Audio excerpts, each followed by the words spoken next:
Hi, it's Renee with Benchmark, and what I'd like to share with you today is how to stake a point with RTK. Staking a point with RTK is one of the biggest money-making applications for RTK. We've had customers that do solar panel layout, we've had customers that do stakeout, and a lot of these customers, they actually bid the job per point. So we've seen bids where they bid from $16 a point all the way up to $48 a point. So if you have an RTK system and you can stake out a point, you can make money with it. And you can stake out with this RTK system faster than other RTK systems because this receiver has tilt and this software has what we call stake nearest point. And I'm going to demonstrate that for you real quick.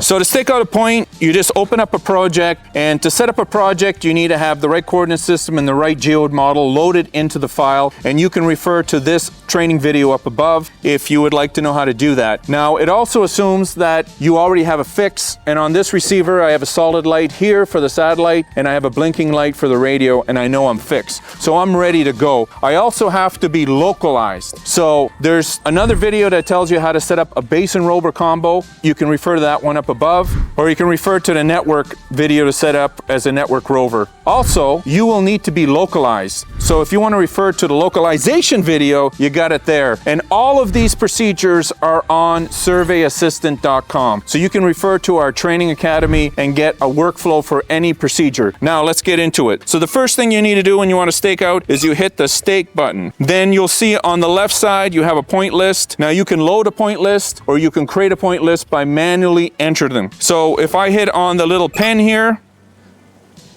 it will display all of my points, the northing, easting, and elevation of each point. I can add, subtract, or modify. So all you got to do is select the point you want to navigate to. So I'm going to select point 1, and it'll snap on the map screen exactly where that point 1 is. And then if I want to stake to it, it gives me 3 different options. I can go from the red line to the target and just start walking. Or I can select it and view it in a different mode where I have a direction, a distance, and a cut or fill. Or if I want to switch that and toggle to the other side, I can also have a X, Y, or Z component. And I like that one. That's my favorite way to lay out things. I know I go north, I know I go east, and I can go cut and fill. So it's real simple, easy to do. Let's do it. So I'm going to start walking.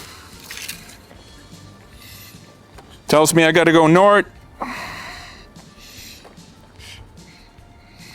And I found my point.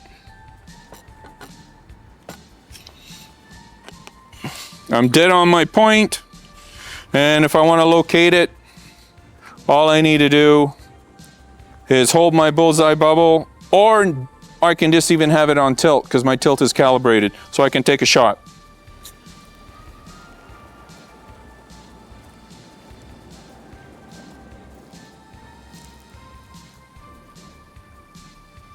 So I'm happy with the results. I'm 16 mils in horizontal with northing, and I'm 10 mils with easting. So that's completely within my tolerance for this shot, and I can just hit save.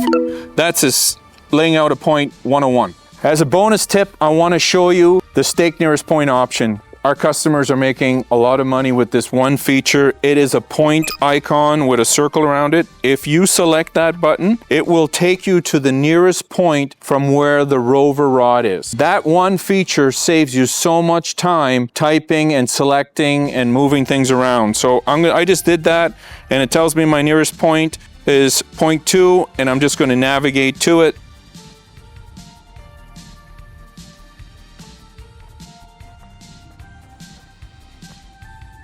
There's my point, and I'm going to level my bubble.